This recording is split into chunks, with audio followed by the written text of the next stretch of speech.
औज़ुबिल्लाहिमिनश्शैतानिर्रजीम बिस्मिल्लाहिर्रहमानिर्रहीम। अस्सलामु अलैकुम वरहमतुल्लाहि वबरकातुह। सबसे पहले हम दुआ करते हैं कि तमाम हज़रात, पूरी इंसानियत इस वबा से महफूज रहें। ये वबा जिसका नाम कोरोना वायरस या कोविड-19, कोरोना वायरस जो है 100 साल से है, लेकिन इसका शक्ल बदल बदल के हर एक एरा में आया था। जैसे सार्स था, इन्फ्लुएंज़ा डिफरेंट वायरस है, अलग अलग टाइम पे अलग अलग वायरस आते रहे। इस 2009 में जो चीन में जो वुहान शहर में जो आया, जिसका नाम कोरोना वायरस या सार्स कोविड-2 रखा गया। कोविड-19 इसलिए नाम रखा गया क्योंकि 2019 में इसका आइडेंटिफाई हुआ शक्ल। इसको कोरोना इसलिए रखा गया क्योंकि इसकी शक्ल में जो है क्रोन्स जैसे बादशाह पहनते हैं, इसलिए कोरोना रखा गया। रही बात ये फैलता क्यों है और कैसे फैलता है, ये ज़्यादातर जानवरों में था। जानवरों से ज़्यादा इंसानों का कांटेक्ट होके या गंदे जानवर खाने की वजह से इंसान पे आ गया। और इंसानों में से इंसान का ट्रांसमिशन सिर्फ 2 तरीक़े के होते हैं। एक तरीक़ा, कोई भी इंसान अगरचे उसको कोरोना वायरस है, वो इन्फेक्टेड है, वो अगरचे खांसता है, वो अगरचे छींकता है, वो अगरचे बात करता है या वो अपनी सांस छोड़ता है, इस तरह से अगरचे वो उस एरिया में अगरचे कोई और इंसान आ जाए, ये ड्रॉपलेट इन्फेक्शन वो ले लेगा, वो इनहेल कर लेगा और उसको ये इन्फेक्शन हो जाएगा। एक और तरीक़ा, ये बड़ी मुसीबत की बात है कोरोना वायरस की, ये है कि कोई भी छींकता, ये वज़न है, ये वायरस का साइज़ जो है वज़नदार वायरस है, ज़्यादा देर ये हवा में टिकता नहीं है। 30 मिनट मैक्सिमम, कुछ रिसर्च के हिसाब से 1 घंटा रहेगा, या अगरचे आप क्लोज रूम में रहते हो तो 8 घंटा भी ये हवा में रह सकता है करके रिसर्च किया गया है। लेकिन हतमम जो एक्सेप्टेबल है वो है 30 मिनट से 1 घंटा ही हवा में रहता है। उसके बाद ये सेटल हो जाता है। सेटल होके कपड़ों में इसकी ज़िंदगी अलग है, बहुत देर तक कपड़ों में है, लोहे में अलग है, अपने हाथों में अलग है। तो इसलिए कहा जाता है कि अगर कोई नॉर्मल इंसान इन इन्फेक्टेड जगहों पे टच करके नाक पे लगा ले, 90% चांसेस उसके कोरोना वायरस आने के रहते हैं। आंख पे और मुंह पे बहुत कम चांसेस रहते हैं, इसलिए हमें ये भी अवॉइड करना है। तो सबसे इम्पॉर्टेंट जो मोड ऑफ ट्रांसमिशन है वो है ड्रॉपलेट। इंसान से इंसान कोई छींकता है वो ले ले, या गंदे हाथों से कोई गंदी चीज़ पे छू के अपने नाक और आंख पे, मुंह पे लगा लें। इस बिना पे प्रिवेंशन भी इंशाल्लाह हम कह देंगे आपको। सबसे पहले ये एक वायरस है, जो कि नया वायरस है, बॉडी को पहचानने में टाइम लगता है। तो जब तक बॉडी एंटीबॉडीज़ ना बना दे, जो खुदा ने एंटीबॉडीज़ हमारे बॉडी में रखे हैं, जब तक इसको पहचान के ना बने तब तक ये डैमेज अपना कर चुका होता है। ये बहुत तेज़ी से फैलता है, इसलिए बहुत डर पूरी दुनिया में हुआ है अभी।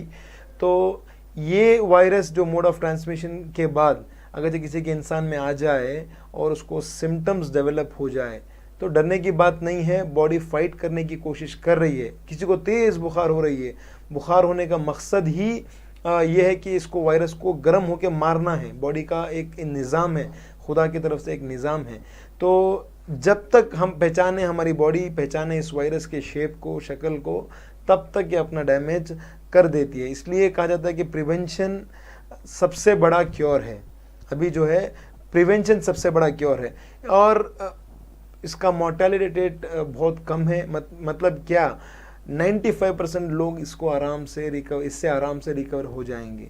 सिर्फ 5% लोग ऐसे हैं जो बहुत उनको तकलीफ़ होने वाली है, शायद इवन उनको मौत भी देखनी पड़ेगी। ऐसे 5% लोग कौन कौन हैं? सबसे पहले बच्चे और बूढ़े।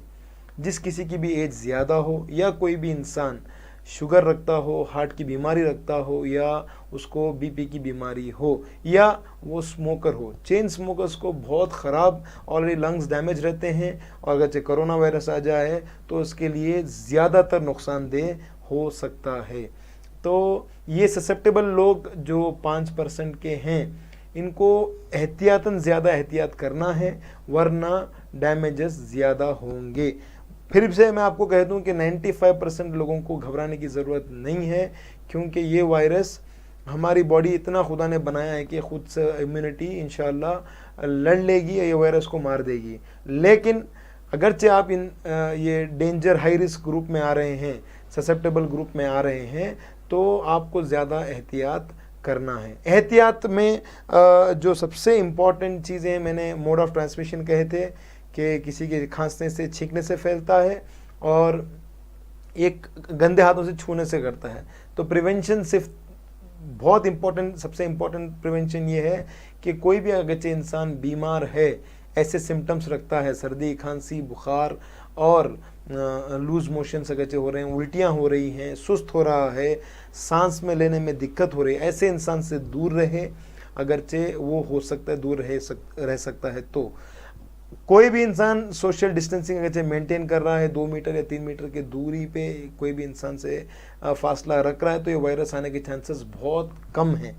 और एक सबसे इम्पोर्टेंट पॉइंट है मास्क।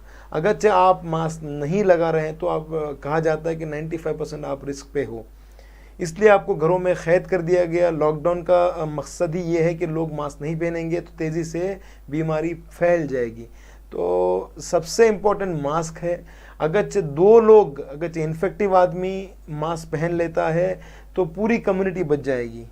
अगरचे बीमारी देने वाला पहन ले मास्क, तो 95% चांसेस कम रहेंगे कि ये फैले। और एक इम्पॉर्टेंट ये है कि 2 तरफ भी अगरचे मास्क पहन ले, यानी बीमार इंसान भी पहन ले और एक नॉर्मल इंसान भी पहन ले, तो 100% चांसेस जो है फैलने के नहीं रहते हैं।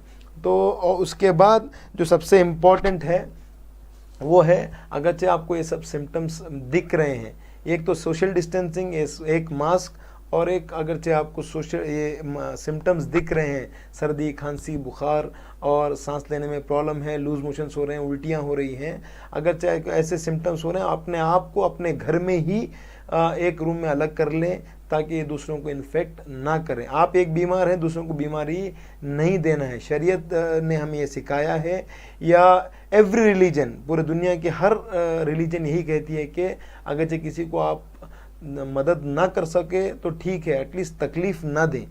तो इस बिना पे अपने आप को आइसोलेट कर लें, सोशल डिस्टेंस मेंटेन करें और मास्क पहने।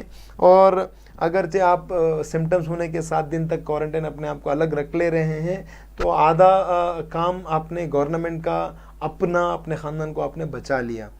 और एक इम्पॉर्टेंट चीज़ जो है वो टेस्ट करवाना। अगरचे किसी को भी ऐसे सिम्टम्स दिख रहे हैं, या सर्दी, खांसी, बुखार 3 दिन के ऊपर हो, तो वो चेक करवा लें। बुखार 5 या 7 दिन के ऊपर हो, जिससे मतलब कोई भी ट्रीटमेंट से कम नहीं हो रही है, तो सबसे पहले डॉक्टर से रुजू करें। और अगर ऐसे 3 दिन के जो सिम्टम्स हमने कहे हैं तो टेस्ट करवा लें, या बुखार 5 से 7 दिन के ऊपर हो रही है तो आपको कोरोना वायरस चेक करवाना है। चेक करवाएंगे, इंशाल्लाह इलाज जल्दी शुरू करेंगे। ग्रेड 1 माइल्ड और मॉडरेट के टाइम पे ही अगरचे आप चेक करवा लेते हैं, तो हम अगरचे आप ट्रीटमेंट चालू कर, जो कुछ भी ट्रीटमेंट अब तक आया हुआ है वो ट्रीटमेंट अगरचे हम चालू कर रहे हैं, तो आपकी ज़िंदगी बच सकती है और आप दूसरों को नहीं फैलाओगे। अगरचे आप टेस्ट नहीं करवाओगे, ग्रेड 3 में निमोनिया हो गया, आपके लंग्स पूरे ख़राब हो गए, तब चेक करवा रहे हैं, तो आपको सीधा वेंटिलेटर पे जाना पड़ेगा, आईसीयू पे जाना पड़ेगा, और उसका कॉस्ट भी बहुत ज़्यादा है। टर्शरी केयर का कॉस्ट जो है बहुत ज़्यादा है। तो हम गुजारिश करते हैं तमाम अहले इंसानों से कि टेस्टिंग का भी ख़ास ख्याल रखें। सिम्टम्स अगरचे हैं तो टेस्ट करवा लें। सबसे ईजीएस्ट वे है आपकी फैमिली को बचाने का तरीक़ा, आप टेस्ट करवा लें। आप अगरचे नेगेटिव हैं तो आप आराम से ज़िंदगी गुजार सकते हैं, पॉजिटिव अगरचे आ रहे हैं तो आप जो है सबको फैलाने के चांसेस ज़्यादा रहते हैं। अगरचे चेक करवा रहे हैं तो आपकी फैमिली भी आपसे सेफ रहेगी। और ट्रीटमेंट के हिसाब से अगरचे आप देखें तो अभी तक पूरी दुनिया में रेस लगी हुई है कि ट्रीटमेंट निकालें।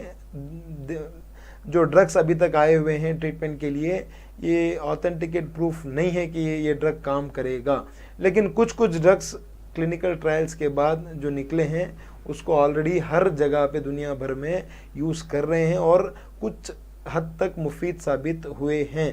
तो ऐसे ड्रग्स डॉक्टर्स हजरात का इंशाल्लाह आपको अगरचे आपके सिम्टम्स के हिसाब से वो हजरात देंगे, तो ज़्यादा ट्रीटमेंट पे गुफ्तगू नहीं होगी। हम एक गुजारिश करते हैं इम्यूनिटी को अपने इम्यूनिटी को आप बढ़ाएं। कैसे?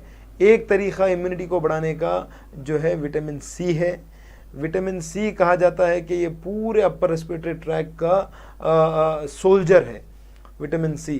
तो अगरचे आपका विटामिन सी अच्छा कंटेंट है आपकी बॉडी में, आपकी इम्यूनिटी बहुत स्ट्रांग रहेगी और जो भी वायरस आएगा ये फेस करने के लिए रेडी रहेगी।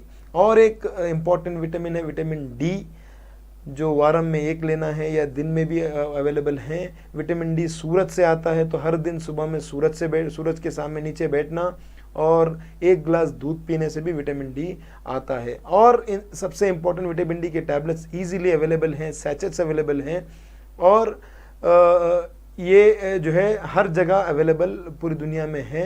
आप विटामिन डी भी ले सकते हैं। और इसके साथ साथ जिंक और फॉलिक एसिड कहा जाता है कि ये दोनों बहुत मुफीद हैं इम्यूनिटी को बूस्ट करने में।